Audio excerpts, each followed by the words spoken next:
সবাই ধর্ষিতা। আজকে সেই বাংলাদেশ ফিরে এসেছে প্রিয় বন্ধুরা। আজকে আমাদের মা বোনের কোনো নিরাপত্তা নাই। কার কাছে আমরা বিচার দিব?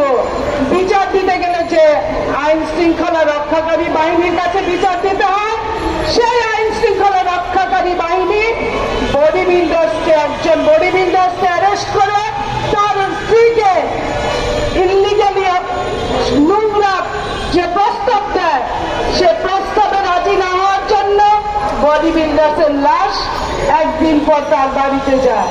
এই হচ্ছে আজকের বাংলাদেশ। আজকের বাংলাদেশ ধর্ষিতার বাংলাদেশ। আজকের বাংলাদেশ সমস্ত কিছু অপচয়ের অপব্যয় অন্যায়ের বাংলাদেশ। এই বাংলাদেশে শুধু আমরা বলতে চাই ফিরিয়ে দেওয়া অরণ্য। সেই ফিরিয়ে দেওয়া অরণ্যের মতো আমরা আমাদের বাংলাদেশে বাঁচতে চাই। সেই আগের মতো আমার সন্তান যেন থাকে দুধে ভাতে, সেই দুধ ভাত